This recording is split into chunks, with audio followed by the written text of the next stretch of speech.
Hello, welcome to the Millionaire Woman Show, where we'll be discussing leadership, business, and human potential, inspiring you to live rich from the inside out.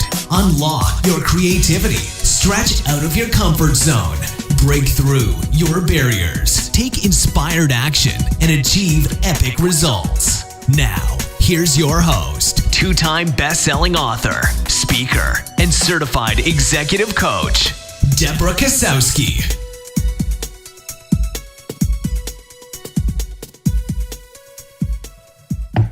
Hello, everyone, and welcome to the Millionaire Woman Show, where we talk about leadership, business, and human potential.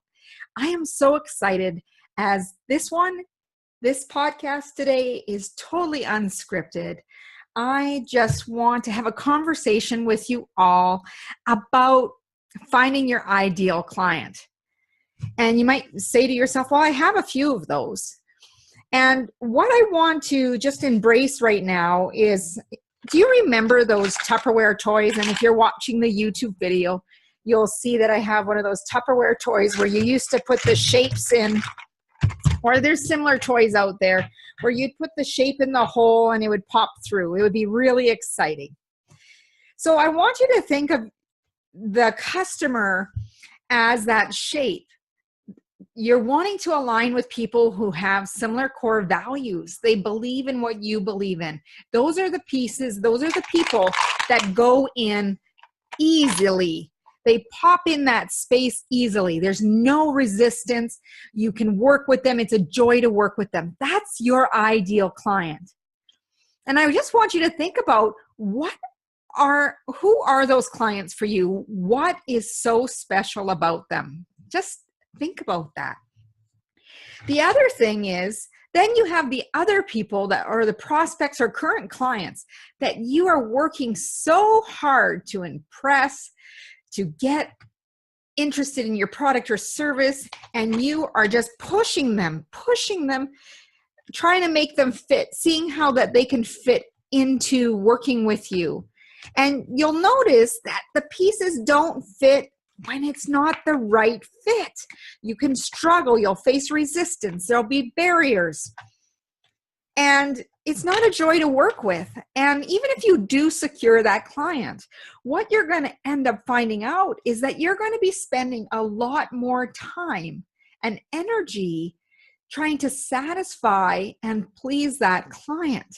And what I've learned is, through my own experiences as well, is when you try to make everybody fit into the shape that you need them to, they end up being a very high maintenance, and you're spending a lot more time and energy than you really need to. Same goes for when you're trying to have a right fit for an employee or a contractor, and you find that it's a struggle. There's barriers, they miss deadlines, there's delays.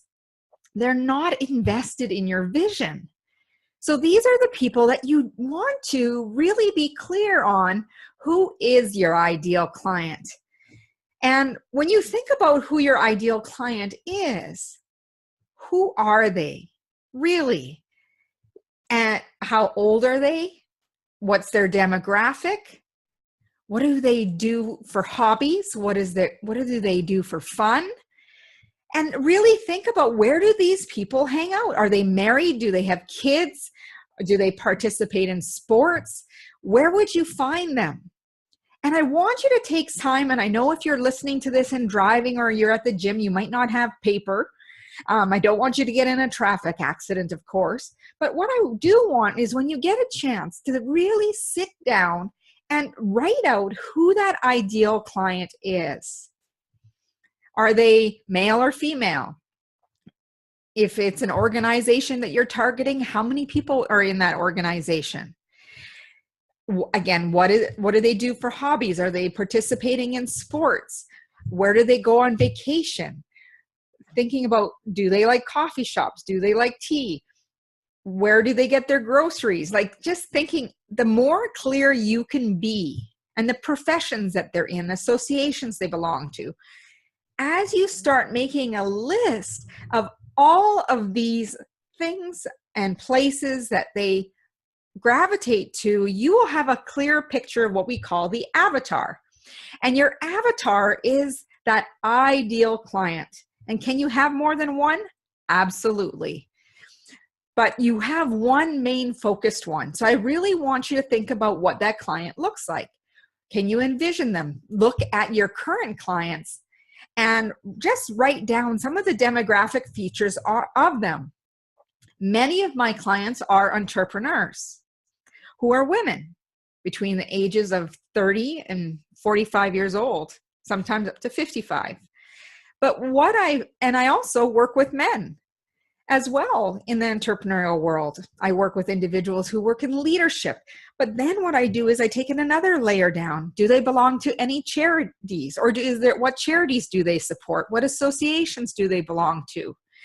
And thinking about all the places that people hang out. So once you find out who your avatar is and really have a clear picture of who that ideal client is, then you can specifically target your marketing, targeting your networking to being in the presence and being in those places that they are.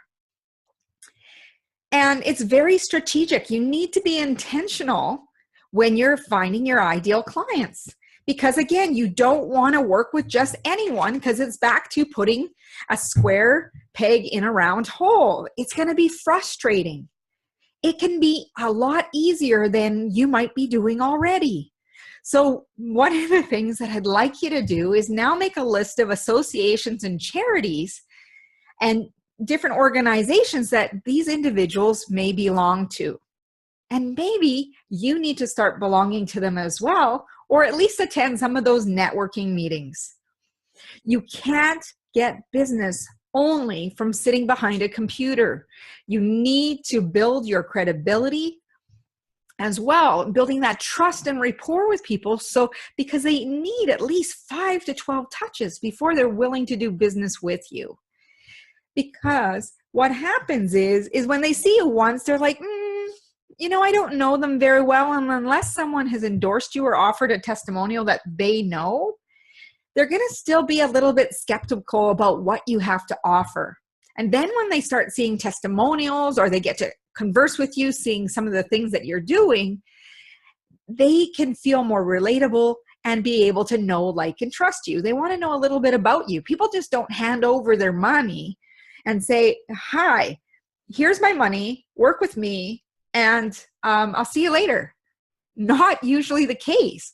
What we want to see is that people are interacting with each other. It's all about the relationship, that customer relationship that goes deeper than just, what can I do for you? Because the first thing is people want to know what you can do for them. So what are you going to do for them? But before you jump into that, think about those networking experiences. What are some of the comments or questions that you want to ask people? When you go to a networking event, you're not going there to hand out your business card like you're playing blackjack. Please don't.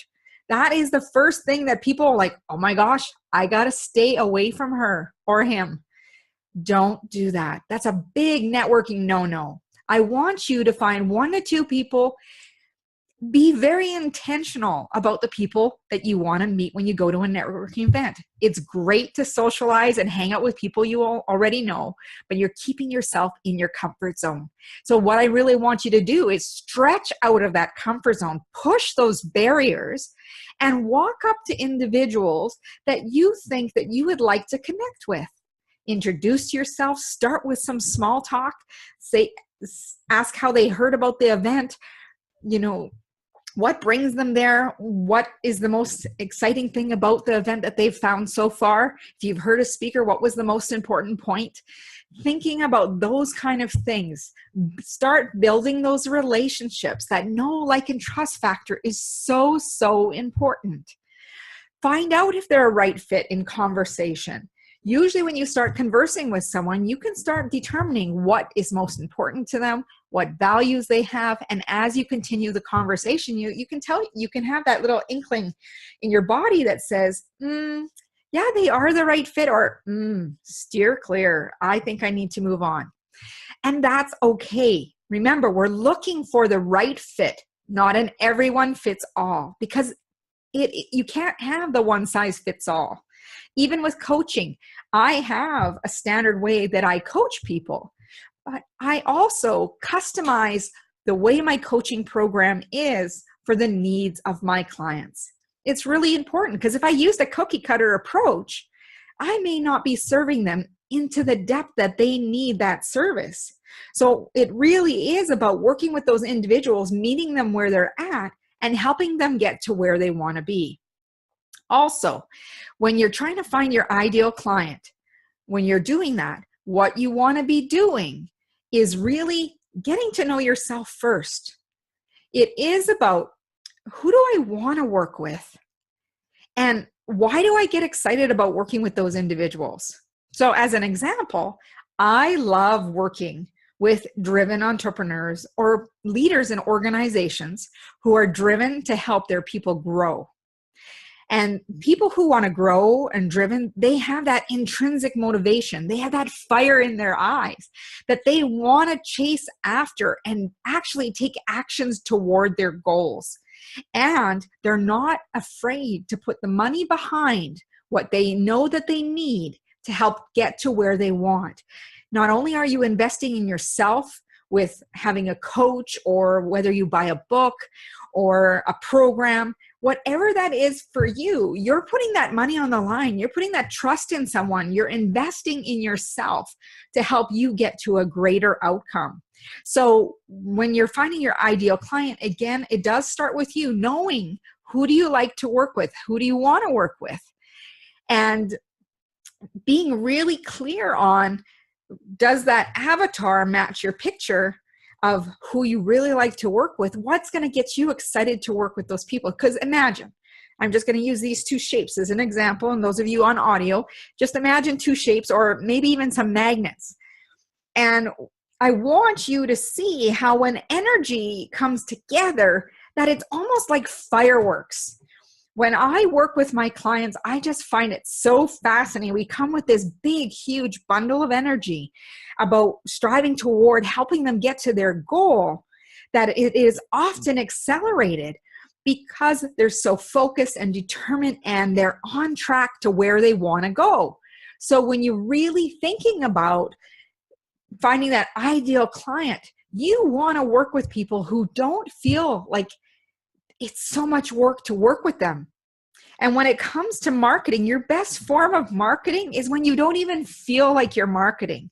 So thinking of those networking events, those exposure activities of people learning about you in the marketplace, whether it be like my Mastery Mondays on Facebook Live, or on the Millionaire Woman Show here, where you get to hear us twice a week, Tuesdays and Thursdays, and some great interviews, as well as content from myself, helping you really live a rich life from the inside out through those principles of leadership, through those principles of business and human potential, to help you be your best self. It really is starts with knowing yourself, and then also figuring out who that ideal client is. Where are they hanging out? Where do you need to start hanging out? And other ways that people can get to know, like, and trust you, that help draw those people in to your excitement, to the way you do things, the results that you get. So you could be writing articles online, be a guest on a podcast. You can be writing a book. You could do Facebook Live videos, Instagram. There's so many ways that you can be sharing yourself. Go out to those networking events, attend association meetings. Better yet, find out how you can be a speaker. Let people know about your expertise. Quit being the best kept secret. Finding your ideal clients will be much easier when you step out of that comfort zone. Let people know what you have to offer and how you are a solution. You really make a big difference.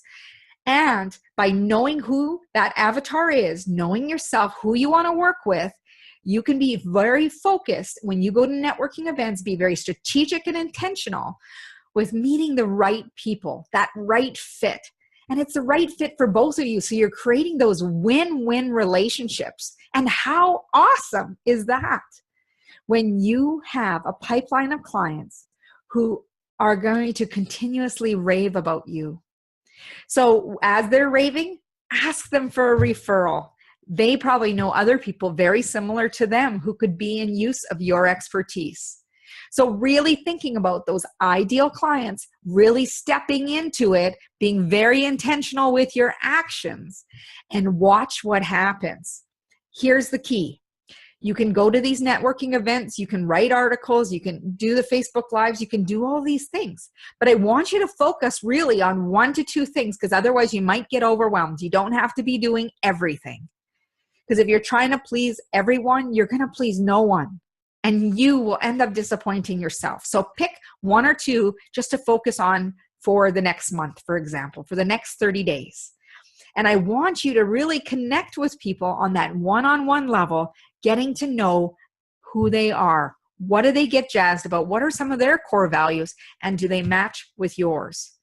Otherwise, you're going to be banging your head against the wall because you won't be working with your ideal client. So here is my homework for you. You need to make a list of all those characteristics that form your ideal client, that avatar. I also want you to make a list of who are the people you love to work with. Look at your current client list. What is so exciting about working with those people? Ask them if they know any other people exactly like them or who they may be able to refer you to. These are all some of the ways that you could be attracting that ideal client. Step out of that comfort zone. Go to that networking event. Speak on stage in front of the group. Let people know about your solutions, how you can help serve them, and really be the change.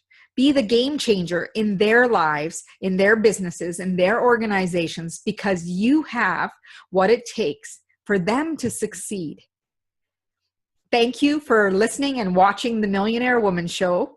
I am so excited that you are here. I would love for you to let me know how some of these nuggets that we share with you are impacting your life, your business, your organization. Email me at debra@debrakasowski.com. Go over to iTunes, subscribe to the Millionaire Woman Show on iTunes, Google Play, Stitcher, so you don't miss a single episode.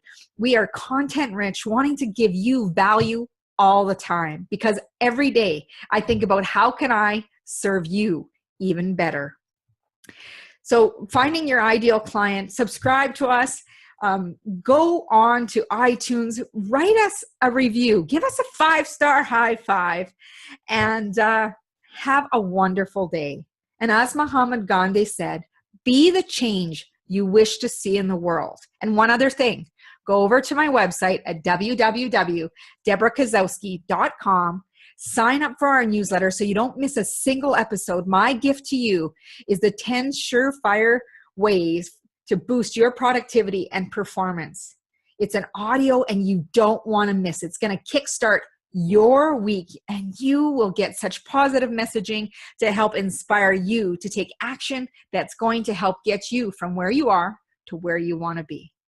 Go out and make today great, and I look forward to hearing from you. Have a great day.